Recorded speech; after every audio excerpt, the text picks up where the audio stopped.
Bonjour et bienvenue dans l'édito de Camille. L'édito de Camille, c'est chaque jour un point sur les actualités publiées sur le site d'Info Chrétienne. Aujourd'hui, mardi 13 avril, nous allons parler d'apporter de l'espoir. Nous allons nous intéresser à l'action de l'organisation humanitaire Samaritan Spurs dans la région du Tigré, en Éthiopie, avant d'évoquer une cérémonie de commémoration en hommage au prince Philippe. Nous nous tournerons ensuite vers Djibouti, où une embarcation transportant des migrants a fait naufrage. Pour finir avec l'adoption par le Sénat du projet de loi pour conforter les principes de la République. Apporter de l'aide et de l'espoir, c'est ce que Samaritan Spurs, l'organisation humanitaire fondée par Franklin Graham, fils du célèbre prédicateur Billy Graham, entend faire dans la région du Tigré dans le nord de l'Éthiopie. Les équipes de l'organisation assistent chaque jour à l'arrivée par milliers de personnes apeurées et sans ressources, qui ont souvent perdu une partie de leur famille.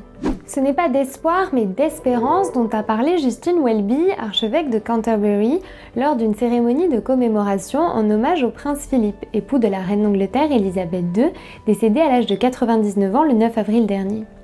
Malgré la douleur engendrée par la perte d'un être cher, l'archevêque a très justement rappelé que c'est la présence du Christ qui apporte la paix et que c'est également grâce à lui que nous pouvons nous fortifier mutuellement avec une espérance éternelle.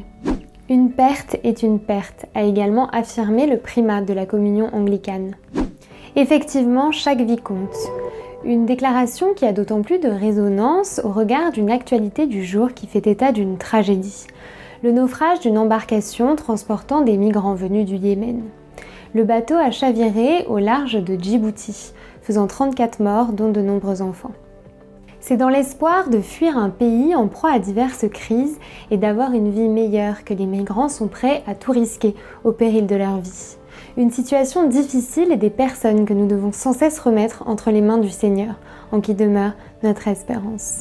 C'est avec l'espoir que le projet de loi pour conforter les principes de la République ne devienne pas une entrave à l'annonce de l'Évangile que le Conseil national des évangéliques de France a encouragé les chrétiens à s'unir dans la prière dès le début de l'examen du texte de loi par le Sénat. Adopté lundi par les sénateurs et largement durci par la majorité sénatoriale de droite, nous vous proposons de découvrir sur le site d'Info Chrétienne les apports du Sénat à cette proposition de loi. Alors que le texte continue son chemin législatif, nous pouvons encore et toujours prier pour que Dieu donne de la sagesse à notre gouvernement et pour que la liberté de culte soit protégée. Ce sera tout pour aujourd'hui. Si cette vidéo vous a plu, n'hésitez pas à la liker, à la partager ou à nous le dire en commentaire. Je vous souhaite une très bonne soirée, soyez bénis.